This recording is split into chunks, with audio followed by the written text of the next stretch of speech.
बताया था कि हम लोग आज लीनियर इक्वेशन स्टार्ट करेंगे। तो आज हम लोग लीनियर इक्वेशन का ऑब्जेक्टिव स्टार्ट करेंगे। तो चलिए बिना टाइम वेस्ट किए अपनी क्लास को स्टार्ट करते हैं। जो चैनल पर पहली बार आए हैं वीडियो को लाइक करें, शेयर करें, सब्सक्राइब करना ना भूलें। ठीक है, मैंने जो भी पढ़ाया है उस पर आप आगे प्रैक्टिस कर सकते हैं। और ये भी मैं जैसे ट्रिगो का पार्ट बाय पार्ट आपका मैंने वीडियो डाला है, उसी तरीके से लीनियर इक्वेशन का भी दो चर वाले रैखिक समीकरण का भी आपको पार्ट बाय पार्ट वीडियो मिलेगा। तो चलिए शुरू करते हैं अपनी क्लास को। पहला क्वेश्चन आपके स्क्रीन पर है।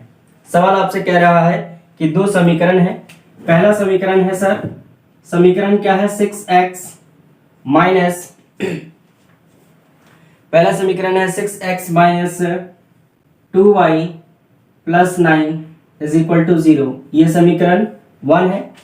दूसरा समीकरण आपको दिया गया है 3x minus y 3x minus y plus 12 is equal to 0। ये समीकरण आपको 2 दिया गया है।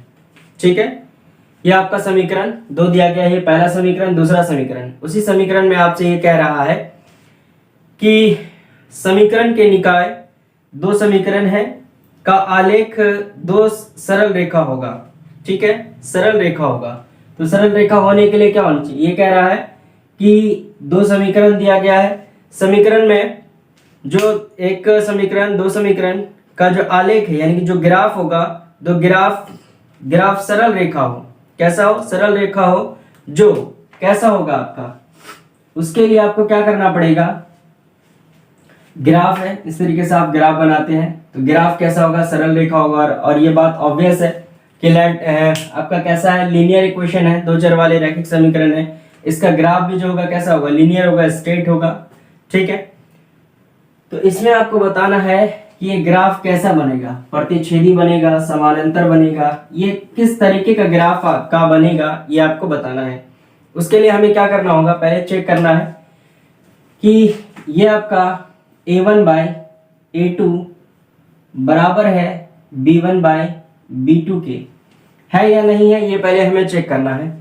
समीकरण 1 में जो कहलाता है ये a1, ये क्या कहलाएगा? ये b1 कहलाएगा। और ये क्या कहलाएगा? c1 कहलाएगा। इसी तरीके से समीकरण 2 में ये a2 कहलाएगा। इसके साथ जो मल्टीप्लाई में होगा ये क्या कहलाएगा? b2 कहलाएगा। और ये क्या कहलाएगा? c2 कहलाएगा। तो पहले आप चेक करिए कि क्या a1 बाय a2 बराबर है b1 बाय b2 के। तो हम चेक करते हैं। पहले लिखते हैं 6 बाय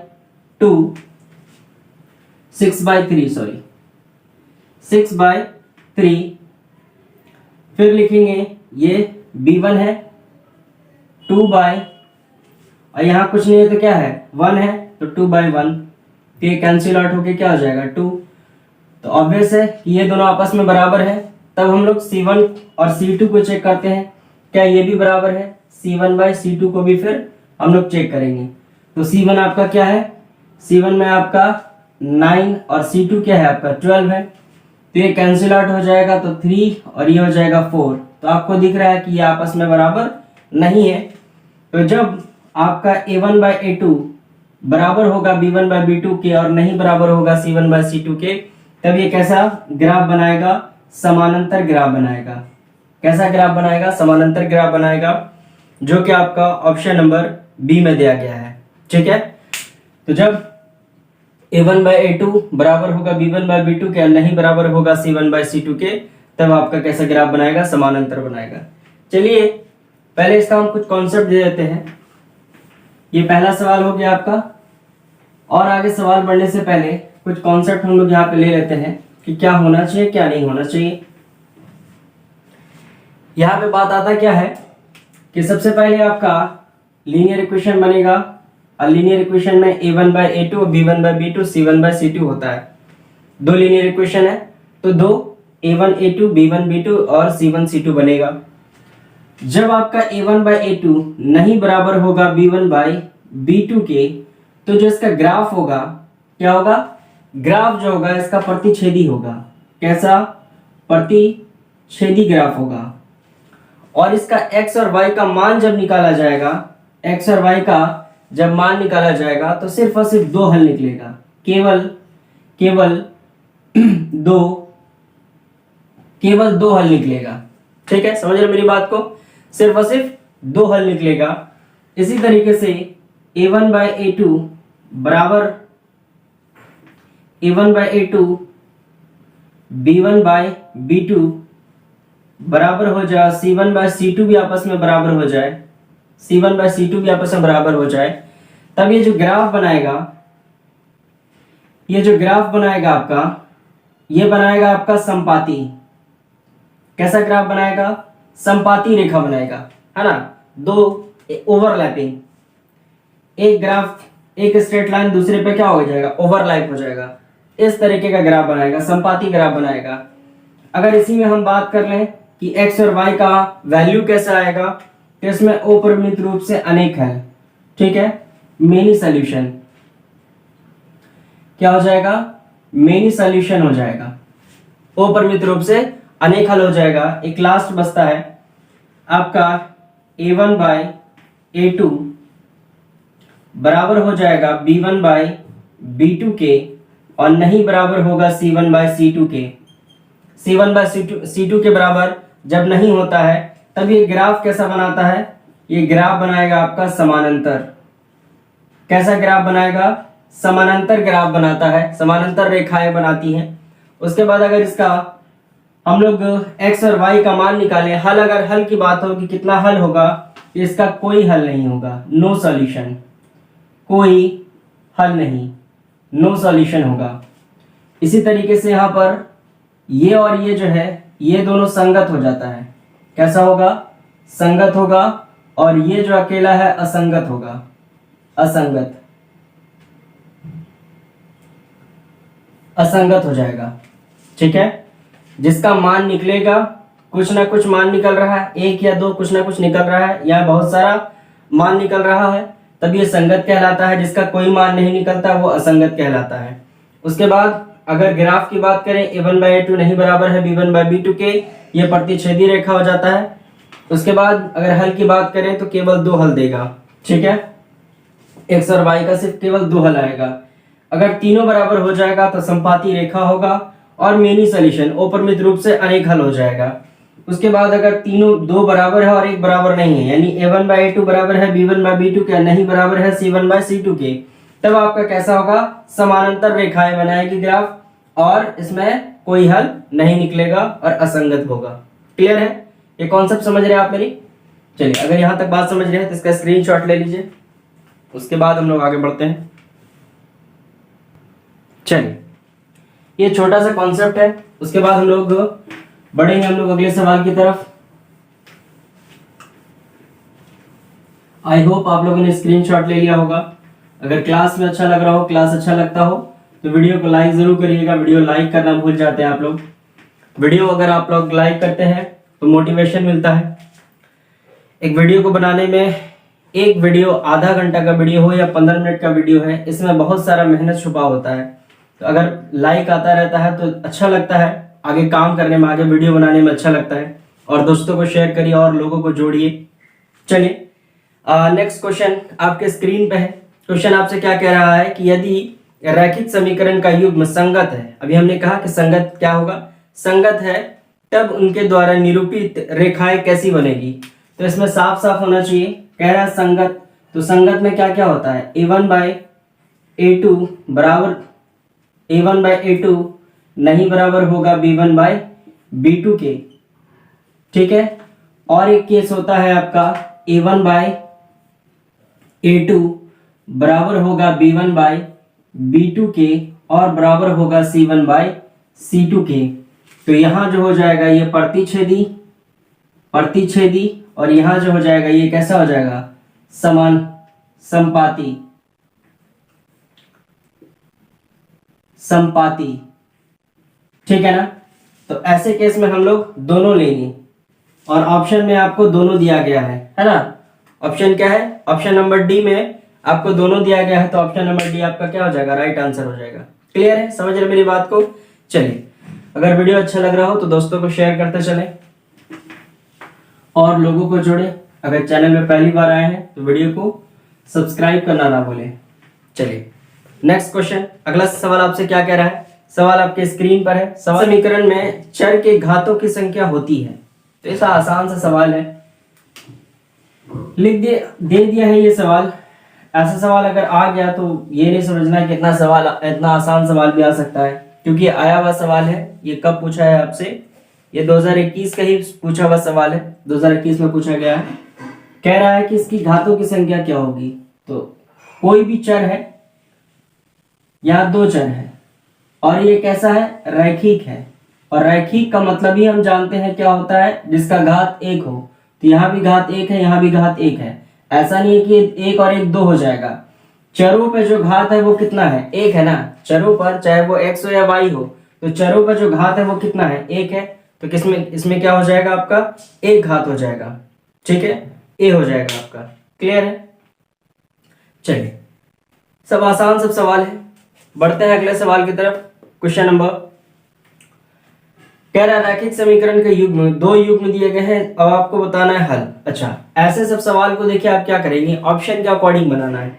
ठीक है ना, दोनों को हल नहीं करना है। ऐसा नहीं कि प्रतिच्छेदी, आपको ना जो भी विधि याद होगा, है ना, एलिमिनेशन मेथड है, बहुत सारा मेथड है, प्रतिस्थापन विधि है, बहुत सारा विधि है इसमें। तो इस आपको विधि से हल करने नहीं लगना है। यहाँ क्या करना है, ऐसे सब सवाल में आपको ऑप्शन के अकॉर्डिंग आंसर चूज करना है। यहाँ कह रहा है आपको दो समीकरण है, दो समीकरण में आपको हल निकालना है। हल का मतलब x और y का मान निकालना है। x और y का मान निकालना है हमें। समीकरण क्या है, समीकरण देख लें। समीकरण आपसे कह रहा है 5x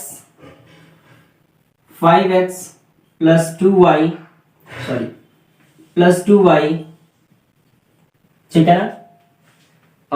उसके बाद इक्वल टू 16 है, इक्वल टू 16। ये समीकरण 1 हो गया। उसके बाद हम बात करें समीकरण 2 क्या है, 7x minus 4y, 7x minus 4y, और ये किसके बराबर है? ये बराबर है आपका 2 के। ठीक है, और ये समीकरण आपका क्या हो गया? 2 हो गया, जिसमें से आपको कुछ ऑप्शंस दिए गए हैं, इसी ऑप्शन के अकॉर्डिंग आपको बनाना है। तो ऑप्शन नंबर ए में x का मान जो है 1 है और y का भी मान कितना है? 1 है।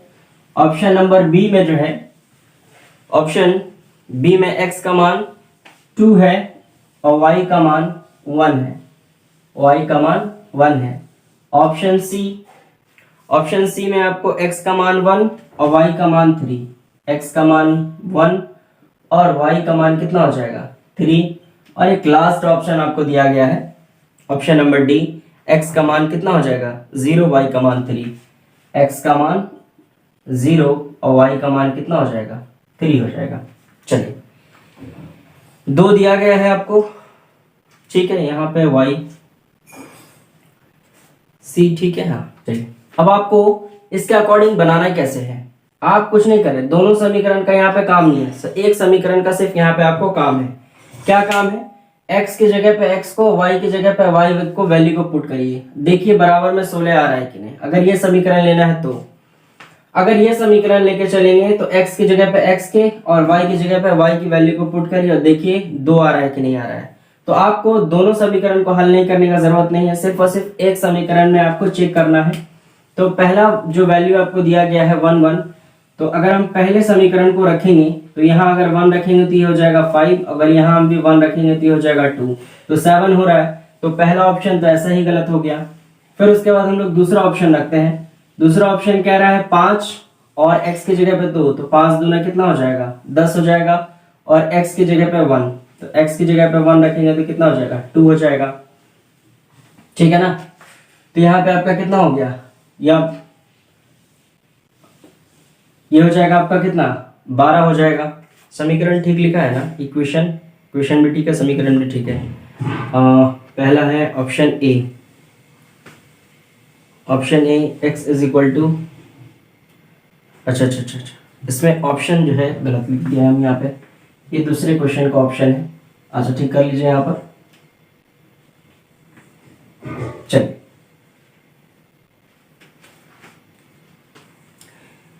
यह जो है आपका 2 और 3 है, ठीक है, और दूसरे में जो है आपका 2 और 1 है, 2 और 1 है, तीसरे में जो है आपका 1 और 3, ये ठीक था आपका 1 और 3, और लास्ट है 0 और 3, ये भी ठीक था 0 और 3, ऊपर वाला गलत हो गया था।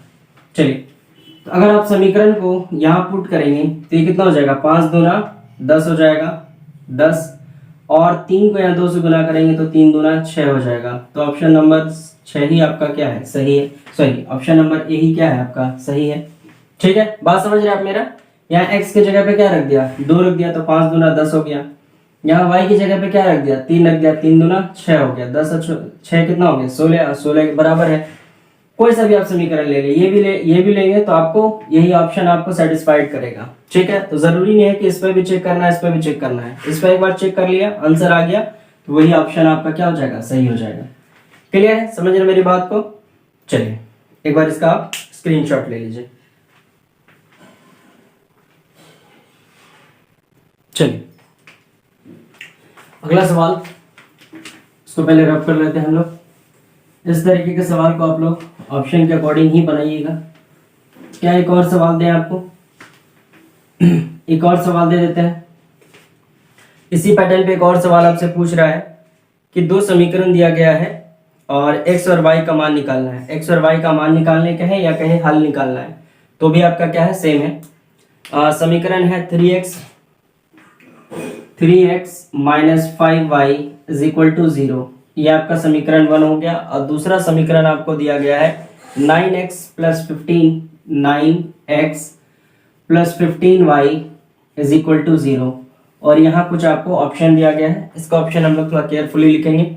कह रहा है कि x is equal to 1 1, option 1 में है आपका x इज इक्वल टू 1 और y इज इक्वल टू क्या है, 1।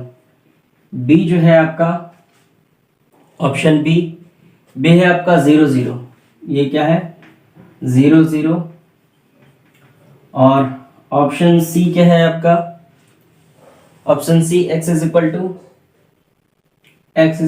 0 और y इज इक्वल टू 0। ठीक है, क्वेश्चन आपके स्क्रीन पे भी है। और d is equal to D, option D जो है x इज इक्वल टू 0 और y इज इक्वल टू 5 है। d है आपका x इज इक्वल टू 0 और y इज इक्वल टू 5। ठीक है, चलिए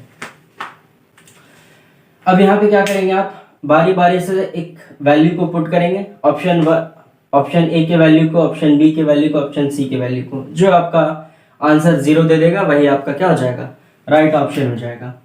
तो चलिए पहले ही हम लोग इक्वेशन को लेके चलते हैं। अगर x की जगह पे 1 और y की जगह पे भी 1 रखेंगे तो ये हो जाएगा 3 माइनस, है ना, -5। तो इसका आंसर क्या आना चाहिए, -2 आना चाहिए, लेकिन हमें क्या चाहिए, बराबर में 0। तो ये ऑप्शन आपका क्या हो जाएगा, गलत हो जाएगा। ऑप्शन बी की तरफ अगर हम लोग बढ़ते हैं तो ऑप्शन बी की तरफ कि 3 0 और 5 इंटू 0, तो 0 से 0 को मल्टीप्लाई 0, 0 से 0 को मल्टीप्लाई 0, तो इसका आंसर क्या आना है, 0 आना है। तो यही ऑप्शन आपका क्या हो जाएगा, सही हो जाएगा। बाकी आप कोई सा भी ऑप्शन रख के देखिएगा, ऑप्शन नहीं आएगा तो ऑप्शन बी क्या हो जाएगा आपका, सही हो जाएगा। तो इस ऐसे सवाल को आप ऑप्शन के अकॉर्डिंग बनाइएगा, ना कि इसको हल करना स्टार्ट कर दीजिएगा। क्लियर है, आई होप यहाँ तक मेरी बात समझ पा रहे हैं। चलिए एक सवाल और देखते हैं हम लोग। चलिए अगला सवाल जो है आपका, क्वेश्चन आपसे कह रहा है कि k के किस मान के लिए समीकरण x plus 2y is equal to 7 और 2x plus ky is equal to 40 समपाती है। एक यहाँ पर आपको क्या लगा दिया, कंडीशन लगा दिया है कि ये कैसा है, समपाती है। सर समपाती कैसा होता है कि a1 बाई a2 बराबर होगा b1 बाई b2 के, और c1 और c1 बाई c2 भी बराबर होगा, यानी a1 by a2, b1 by b2 और c1 बाई c2 तीनों आपस में क्या हो जाएगा, बराबर हो जाएगा। यही समपाती कहता है। चलिए तो सबसे पहले आप समीकरण लिख लीजिए। समीकरण लिखने के बाद देख लीजिए कि यहाँ a क्या है, b की जगह पे क्या है, c की जगह पे क्या है। ठीक है, चलिए क्वेश्चन आपके स्क्रीन पे भी है। कह रहा है कि x plus 2y is equal to 7, ये आपका इक्वेशन 1 है। एंड इक्वेशन 2 है 2x plus ky, 2x plus ky is equal to 14। ठीक है, अब आपको क्या है कि a1 की जगह पे जो है वो आपको 1 दिया गया है, b1 की जगह पे क्या दिया गया है 2 दिया गया है, और c1 की जगह पे क्या दिया गया है, c1 की जगह पे आपको -7 दिया गया है। ये लेफ्ट टू राइट आएगा तो माइनस ही कहलाएगा, तो -7 दिया गया है। इसी तरीके से आपका a2 का भी मान दिया गया है 2, b2 का भी मान आपको दिया गया है k, और c2 का भी मान दिया गया है आपको कितना -14। ये इतना नहीं लिखना है आपको कॉपी में, है ना, ऑब्जेक्टिव में इतना लिखने का जरूरत नहीं है, हम आपको सिर्फ समझाने के लिए लिख देते हैं, ठीक है। क्या आप इस तरीके से समझिए कि होगा कैसे, बाकी ऑब्जेक्टिव जब बनाएंगे इतना करने की जरूरत नहीं है। आपको क्या करना है, डायरेक्ट लिखना है a1/a2, b1/b2 और c1/c2, यही संपाती है। अब a1/a2 का मान रख दीजिए और b1/b2 और c1/c2 का मान रख दीजिए। c2 का भी मान जरूरत नहीं पड़ेगा, तो आप यहाँ क्या करेंगे 1/2, यहाँ आप क्या लिखेंगे 2/k। अब आगे बढ़ने की जरूरत है नहीं आपको, है ना, अगर हम लिख भी देते हैं तो कोई जरूरत नहीं है, क्योंकि ऑब्जेक्टिव में हर चीज हर पॉइंट को लिखना जरूरी नहीं है। एग्जैक्ट हमें k का वैल्यू चाहिए, है ना, k का वैल्यू चाहिए, तो क्या हो जाएगा क्रॉस, ये लेफ्ट टू राइट, ये राइट टू लेफ्ट, यानी ये भाग से गुना में आ गया और ये भाग से गुना में, तो 2 दूना 4, तो k का मान कितना आ गया 4 आ गया। क्लियर है, समझ रहे मेरी बात को। बस इतना सा रिजल्ट याद रखना है कि रिजल्ट आपको कंडीशन याद रखना है, कंडीशन क्या कह रहा है, संपाती कह रहा है, समानांतर कह रहा है या प्रतिच्छेदी कह रहा है, ये बात को आपको देख लेना है कि क्या कह रहा है, उसी के अकॉर्डिंग आप वैल्यू रखेंगे और आपको आंसर निकालना है। चलिए इसका भी स्क्रीनशॉट ले लीजिए जल्दी से। चलिए अगला सवाल क्या कह रहा है, लास्ट ही क्वेश्चन है ये आपका। आज पहला दिन है 2 चर वाले रैखिक समीकरण का, तो ज्यादा नहीं खींचेंगे। ये लास्ट क्वेश्चन आपसे कह रहा है कि 2 रैखिक समीकरण के आलेख प्रतिच्छेदी रेखाएं हैं, तब रैखिक समीकरण का युग्म कैसा होगा। युग्म का मतलब हल कितना होगा। ये कह रहा है कि प्रतिच्छेदी है, यानी a1/a2 नहीं बराबर है b1/b2 के, तो इसका ग्राफ कैसा आ रहा है। ग्राफ कह रहा है कि प्रतिच्छेदी है, ग्राफ प्रतिच्छेदी है, तो हमने इसका मान क्या बताया, इसका मान वहां पे हमने लिखा 2 हल, तो 2 हल नहीं होता है, ऐसे हल होगा 2, यानी कि x और y का मान निकलेगा, x और y का मान निकलेगा, तो 2 मान तो निकलेगा, मान 2 निकलना यानी x और y, और हल का मतलब कि x की जगह पे y की जगह पे 2 वैल्यू आएगा, y की जगह पे वह भी 2 वैल्यू आएगा, कुछ भी वैल्यू आ सकता है। 2 हल का मतलब, और 1 हल का मतलब होता है कि x के जगह पे भी सिर्फ 1 हल आएगा और y की जगह पे भी सिर्फ 1 हल आएगा, तो ये कहलाता है 1 हल, केवल 1 हल। और क्या है, अब इसके बाद हमने पढ़ा था अपरिमित रूप से अनेक हल। अनेक हल का मतलब होता है कि समीकरण को संतुष्ट करने के लिए x और y की जगह पे बहुत सारा हल हो सकता है, 1 भी हो सकता है, 2 भी हो सकता है, 5 भी हो सकता है, 6 भी हो सकता है, हाँ 7 भी हो सकता है। उसी तरीके से y के पास भी 1 भी हो सकता है, 9 भी हो सकता है, 12 भी हो सकता है, कुछ भी हो सकता है। तो ये x और y दोनों के साथ ये कंडीशन है कि दोनों के पास बहुत सारा क्या होगा, हल होगा, इसीलिए हमने कहा अपरिमित रूप से अनेक हल, और x और y दोनों के पास। और यहाँ क्या होगा, 1 हल, केवल 1 हल का मतलब है कि x का भी एक ही मान आएगा, y का भी एक ही मान आएगा, यानी अगर यहाँ 5 आया तो यहाँ 4 आया, तो इसके अलावा कोई मान नहीं आ सकता, केवल 1 हल में इसके अलावा कोई मान नहीं आ सकता। यही मान समीकरण को क्या करेगा, संतुष्ट करेगा। क्लियर है, बात समझ रहे हैं। तो यहाँ पे क्या हो जाएगा आपका, केवल 1 हल, केवल 1 हल होगा। तो वहां जो हमने लिखा था 2 हल, उसको हटा काट दीजिएगा, वो फ्लो में हमको लगता है कि लिख दिया है 2 हल, 2 वैल्यू था इसीलिए हमने 2 हल बोल दिया होगा। तो हल का मतलब x और y दोनों का जो आंसर आएगा सिर्फ और सिर्फ एक ही आएगा, एक से ज्यादा नहीं आ सकता कि x का मान 2 आ गया, है ना, 5 भी आ रहा है, 7 भी आ रहा है, ऐसा नहीं हो सकता। y का मान 4 भी आ रहा है, 3 भी आ रहा है, ऐसा नहीं हो सकता। अगर x का मान 5 आ रहा है तो इसके अलावा कोई मान नहीं आएगा, y का मान 4 आ रहा है तो इसके अलावा कोई मान नहीं आएगा, इसी को कहते हैं केवल 1 हल। क्लियर है। तो इसका आंसर जो हो जाएगा केवल एक हल हो जाएगा, क्योंकि प्रतिच्छेदी है तो युग्म कितना होगा, हल कितना होगा, केवल एक हल होगा। तो क्लियर है।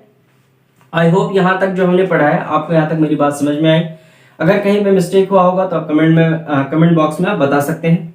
तो चलिए वीडियो को यहीं पे एंड करते हैं बिना टाइम वेस्ट के हुए। जो वीडियो पे पहली बार आए हैं वीडियो को लाइक करें, शेयर करें, सब्सक्राइब करना ना भूलें। Thank you.